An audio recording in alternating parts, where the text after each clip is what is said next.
आपण बघू शकता चैत्यभूमीवर जे आहे उपासक येतात, उपासिका येतात आणि भीमसैनिक येतात. त्याचप्रमाणे भंते गण सुद्धा या ठिकाणी बाबासाहेब आंबेडकरांना अभिवादन करण्यासाठी येतात.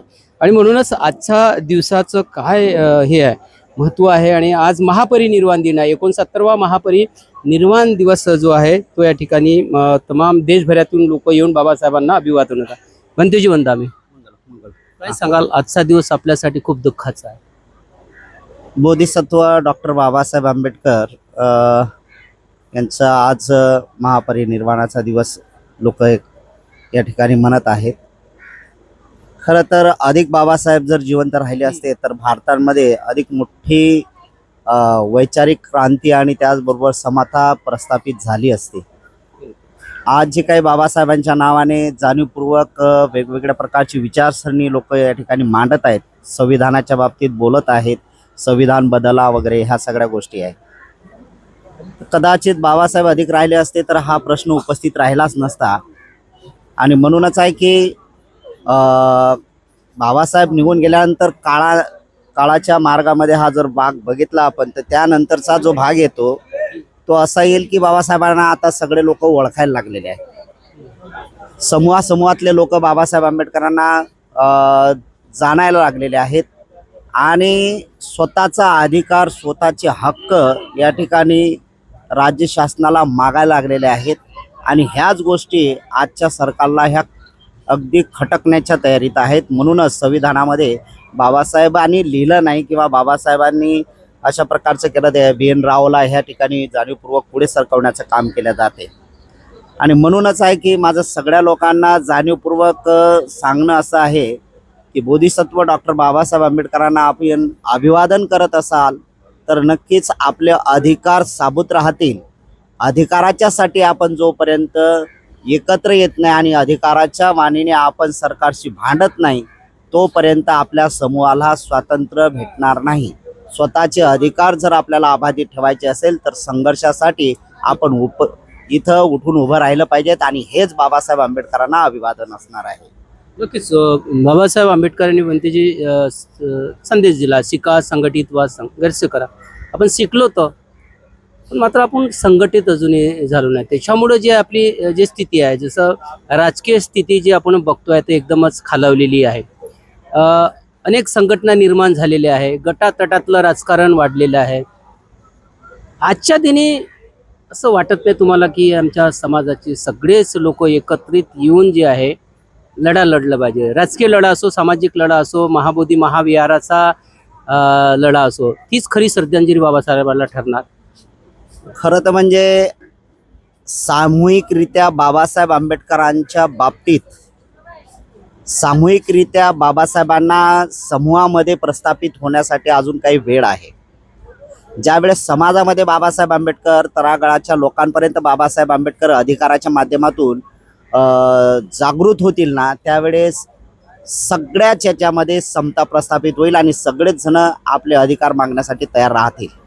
एक महत्त्वाची अशी बाब आहे की जे काही शिका आणि संघटित व्हा हा संघटितला जो भाग आहे, जोपर्यंत समाजामध्ये संघटित होण्याची भूमिका स्पष्ट होणार नाही तोपर्यंत राजकीय किंवा कुठल्याही याच्या बाबतीमध्ये तो दुफडीचा भाग असणार आहे.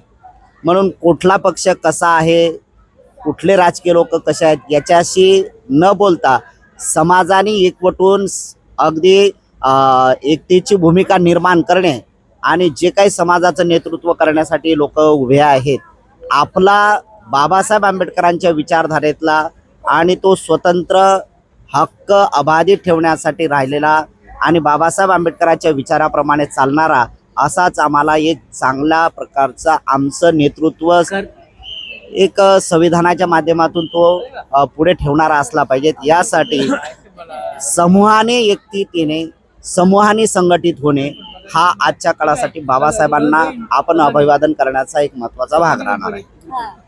भंतेजीला मी एक प्रश्न करतो. महाबोधी महाविहाराचा भंतेजी लढा सुरू आहे. गेली 134 वर्षापासून महाबोधी महाविहार मुक्त नाही झालं. आता लढा चालू आहे. काय सांगाल? काय अहो साहेब, जे महाबोधी विहार आहे ना, बाकी बुद्धाचे विहार आहे ना, आहेच ना बुद्धाचं. आणि हिंदू मंदिर बघा, हिंदू लोक आहेत, हिंदूच्या मंदिर बुद्ध आहेत त्याच्यात, जैनचे मंदिर बुद्ध आहेत का, ख्रिश्चनचे मंदिर बुद्ध आहेत का? नाही. कुठल्याही देवळामध्ये कुठल्या देवामध्ये बुद्ध नाहीत. मग बुद्ध विहारामध्येच का? बुद्ध तेच म्हणतो मग, बुद्धमध्ये बुद्ध आहेत ना, बाकीच्या लोकांना काय पडलंय? बुद्ध विहार हे बुद्धाच्या बौद्धाच्या ताब्यात दिलं पाहिजे ना, आणि बुद्धीचे लोक. तुमचा काय समजलं? का देत का नाही? याचं कारण राजकीय पक्ष ना, राजकीय पक्ष आहे तो. त्यासाठी भिक्खू संघ काय करणार आहे? आता बघा, तुमचं नाव काय आहे? विजय खवसे. खवते साहेब. आपलं बोलणं जा वेगळे जा. आज बाबासाहेब आंबेडकरांनी स्वतः समतोल बंधुत्व, माणसाला माणुसकी म्हणून हक्क दिलाय. त्या हक्काच्या जोरावर आज सगळे सुख भोगतात. पण आज बाबासाहेबांना विसरले लोक. बाबासाहेबांच्या महाबोधी टेम्पलला नाही का जेवढे भिक्षू आहेत ते हिंदू लोक आहेत, काही आपले लोक आहेत, काही. हे योग्य आहे का? कपडे घालून तुम्ही जर बहुत धर्म स्वीकारला आणि तुमची संस्कृती मनाची अवस्था हिंदूची असेल तर कपडे नकली म्हणावं त्यांना. पण आता भंते विनाचार्याने एक लढा दिलेला आहे, सतत प्रचार प्रसार करत आहे, आणि 12 फेब्रुवारी 2026ला दिल्लीमध्ये त्यांनी आंदोलन करण्याचं ठरवलेलं आहे. तुमचं काय मत राहील या आंदोलनाच्या संदर्भात? साहेब, आंदोलन किती केले नाही तरी काय उपयोग होणार नाही. मग कसं होईल? त्यासाठी टेट फॉर टॅट केलं पाहिजे. काय करायला पाहिजे मग?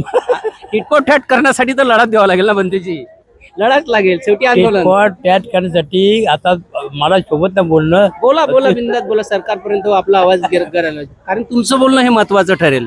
सर्वसामान्य व्यक्ती बोलेल तर त्या बोलण्याला सरकार गंभीरते घेणार नाही, पण एक आमचे चिवरधारी भंतेजी जर बोलतील तर सरकारला गंभीरतेने घ्यावं लागेल. बघा, तुम्ही बोलता ते बरोबर आहे, पण अशा व्यक्तीनं जे विरोध करतात, काय विरोध करतात? बुद्धाला फक्त विरोध, बाकी पुन्हा विरोध होत नाही.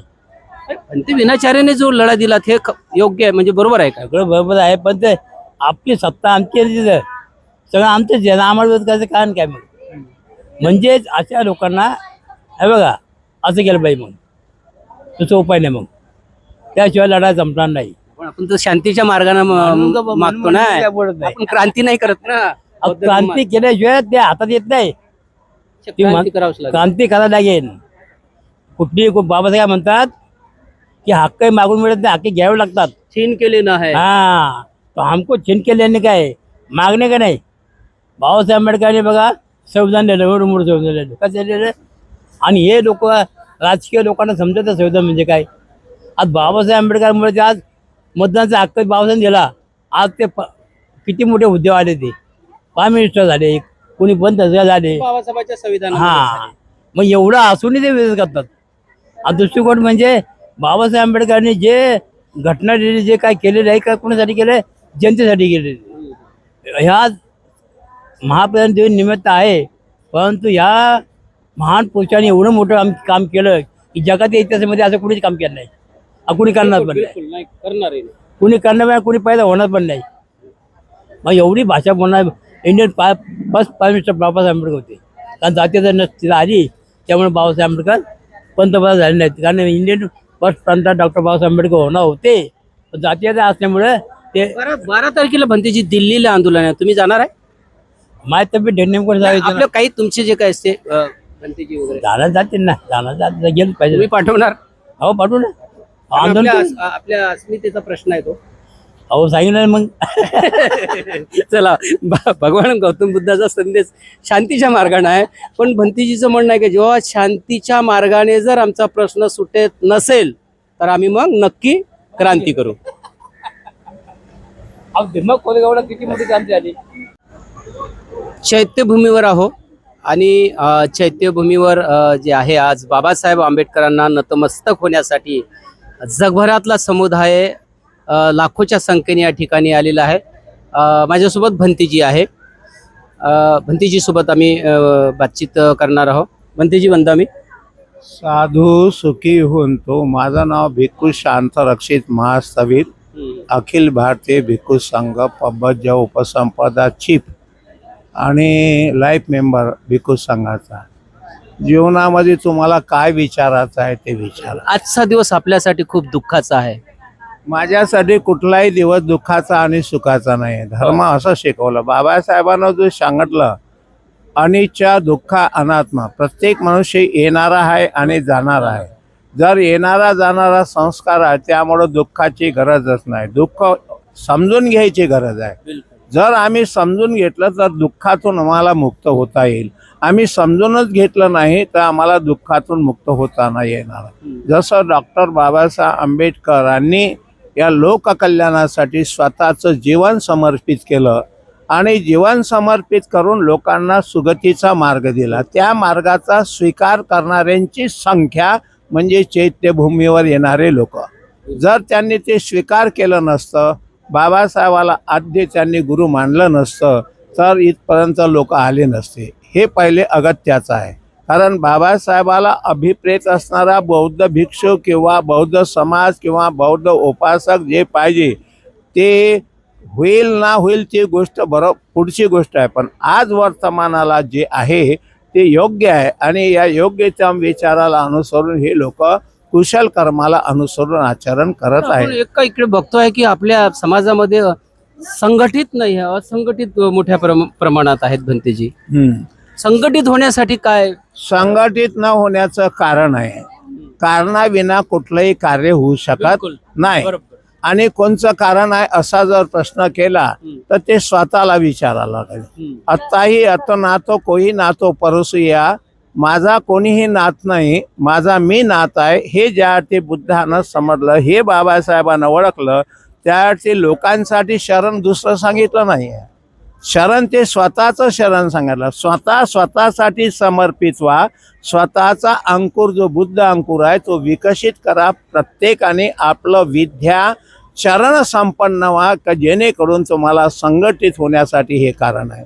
तुम्ही स्वतः शिकले नाही, अविद्येनं माखलेले आहे, अंधारामध्ये पडलेला आहे आणि जीवन जगण्याचा तुमचा जो अधिकार आहे तो तुमच्यापासून छिनल्या जात आहे. त्याचं कारण आहे, कारण बृहद्रथाचा ज्या प्रमाणात त्या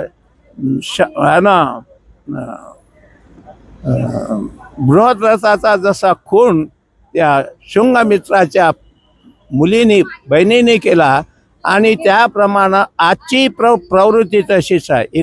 एका बौद्ध संस्कृती आहे आणि एका इकडे हिंदू संस्कृती म्हणत नाही मी, ब्राह्मणी संस्कृती विरुद्ध बौद्ध संस्कृती आहे. आणि बौद्ध संस्कृतीचा ज्यावेळेस विकास व्हायला लागते त्यावेळेस ब्राह्मणी संस्कृती स्थिर बसू शकत नाही. ती हिंदू धर्म डुबीत नाही आहे, ब्राह्मणी संस्कृती डुबण्याच्या कारणात आहे.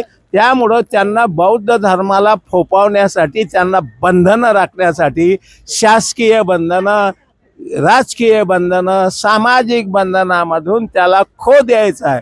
याच्यातून मोकळवण्यासाठी हा समाज आज सक्षम आहे. त्यामुळं हा भेद नाही. बरोबर. बंतेजी, आपल्याला महाबोधी महाविहाराची सुद्धा आपण लढाई लढत आहोत 134 वर्षापासून. ते सुद्धा हिंदूच्या ताब्यात आहे. काय करावं, काय लागेल महाबोधी मुक्ती होण्यासाठी? काही करावं लागणार नाही. जे होत आहे त्याचं कारण आहे. त्याचं कारण आमच्यात आहे ना. या आमच्या संस्कृतीमध्ये जे बौद्ध संस्कृतीचा डिमोशन करण्याची ज्यांचा पायंडा आहे, त्यांचा अग्रभाग आहे, त्यांची जी ताकद वाढलेली आहे ती बौद्ध संस्कृतीला कधीच उंचवण्यास नाही. इथेच नाही, 84,000 बुद्ध विहार असेच आहे. या 84 जेवढे काही हिंदूंचे मोठमोठाले मंदिर असतील, कोणार्काचं सूर्य मंदिर असो, पशुपतनाथाचं मंदिर असो, तिरुपती बालाजी असो, वैष्णव मंदिर, सर्व मंदिरं बौद्ध संस्कृतीचे आहे. तुम्हाला नागनाथ पायी इथे विठ्ठलाचं मंदिर पहा, पंढरपूरचं, हे सर्व मंदिरे बौद्ध मंदिर आहे. आणि जर तुम्हाला एक मंदिर जर खुलं करून दिलं तर तुम्ही सर्व मंदिरं खुले मागणार आहे, या शंकाच नाही आहे. कारण तुम्हाला बौद्ध संस्कृतीशी देणे घे आहे, तुमच्या विकासाची देणे घेणे आहे, तुम्हाला न्यायिक संस्थेशी देणे घेणे आहे. यांना न्यायिक संस्थेशी, न्यायिक विचाराची गरज नाही, यांना गुलाम ठेवण्याची संस्कृती आहे. कुठेतरी मग आपल्याला यांना लढा द्यावाच लागेल. लढाव देणे म्हणजे संघर्षाची ठिणगी पाळणे होय. लढा दिल्याशिवाय कोणचंही काम होणार नाही, पण संघर्ष करत असताना हाती न घेता तलवार बुद्ध राज्य करी जगावर, याचं कारण आहे का प्रभावशाली. म्हणून बाबासाहेबांना कोणत्या तलवारीला हाती नाही घेतलं, बुद्धाला हाती घेतलं. म्हणजे बुद्धाला समर्पित झाले, त्या विद्येला समर्पित झाले, ते कमावली आणि त्यामुळे त्यांनी संघर्ष केला. त्यांना काय कष्ट नाही झाले. काळारामाच्या मंदिरासाठी कष्ट झाले, 14 तळ्यासाठी कष्ट झाले, अनेक ठिकाणांना त्यांना कष्ट झाले. त्यांनी श्रम जर केले नसते तर आम्हाला भिक्खू बनता आलं नसतं आणि यांना पांढरे कपडे घालून शुद्ध जगामध्ये हिंडता नसतं आलं. आणि जगामध्ये आम्ही जे जातो ते डॉक्टर बाबासाहेब आंबेडकरांच्या पुण्याने जातो. त्यांच्या पुण्याचं प्रतीक म्हणजे जगात आहे बुद्ध, आणि म्हणून आज आम्हाला बुद्धाचे लोक म्हणून ओळखतात. भंते विनाचार्याने एक लढा दिलेला आहे. 12 फेब्रुवारी 2026 एक दिल्लीमध्ये मोठं आंदोलन उभारलेलं आहे. या आंदोलनाच्या संदर्भात तुम्ही काय म्हणणार? मला सांगा, हे आंदोलन सर्वप्रथम उभारलं या देशामध्ये बुद्ध गयेला, तो संघरक्षित. संघरक्षित त्यानंतर मग तुम्हाला खरं कारण सांगतो, संघरक्षितनं ससाईकडून काय व्यवस्था करून घेतली, त्यामुळं संघरक्षितनं सोडून दिलं. ससाईचं नेतृत्व करून त्यांनी जे काम केलं, आमचा प्रज्ञाशील, तो माझाच शिष्य आहे, प्रज्ञाशील हो, तो सुद्धा त्या कामामध्ये अग्रेसर होता. अनेक भिक्षू त्यांच्यामध्ये सहभागी झाले, पण आमचेच माणसं आमच्याला नाश करण्यासाठी. भंतेजी हे बीटीएमसी कमिटीवर सुद्धा होते. भंतेजी मला माहित तो प्रभारी होता आणि सेक्रेटरी होता. त्यावेळेस त्यांनी काहीच केलं नाही. त्यांनी सर्वच काय केलं तुम्हाला माहित नाही. गयेला राहणे म्हणजे साधं नाही आहे. मी ऑल इंडिया भिक्खू संघाचा एक्झिक्युटिव्ह मेंबर असून मी इन्चार्ज होतो तिथं. जसं दिसते तसं ना, अनुभवानं हे बोलत आहोत, अनुभवाशिवाय नाही बोलत. कारण सत्य हे कसोटीवर उतरलं. त्यानं जे प्रज्ञाशीलनं जेवढं कार्यवाही केली, त्या कार्यवाहीमध्ये त्याला किती नुकसान झालं, त्याची किती हानी झाली, हे तोच समजेल. सर्व लोकांना याची गरज नाही. ते फक्त विरोधाभासी म्हणून कोणाला विरोध करत आहे. मला त्याच्या भिक्खू मध्ये असा विरोध होणं योग्य मध्ये नाही आहे. तिथली जी ब्राह्मणी संस्कृती आहे, मी त्या ऑल इंडिया भिक्खू संघाचा एक्झिक्युटिव्ह मेंबर आणि लाईफ मेंबर असताना सुद्धा मला ज्यावेळेस चॅन्टिंगच्या प्रोग्राम मधून मी बाहेर निघालो, त्यावेळेस ब्राह्मणी संस्कृती 10-12 लोकांनी मला अडवलं. त्यांनी मला विचारलं, आपण कुठले? मी म्हटलं उन्ना, उत्तर प्रदेशचा उन्नाचा. मी तर महाराष्ट्राचा. मी त्याला काय सांगितलं का, जो मनुष्य मला विचारणार तो माझ्या ओळखीचा होता, आणि हे सर्व मला ओळखीचे असल्यानंतर म्हटलं याच्याबरोबर भांडणं करण्याची काय गरज आहे. म्हणून मी त्याला उन्नान सांगितलं आणि उत्तर प्रदेशचा, आणि मला त्याने बाहेर जाऊ दिलं.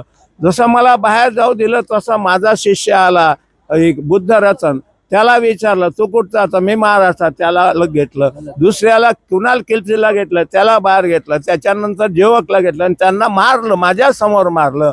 मी त्यावेळेस त्या कमिटीच्या लोकांना विचारलं. त्यानंतर प्रज्ञादीप भंते जो त्यावेळेस कोषाध्यक्ष होता त्याला सांगितलं.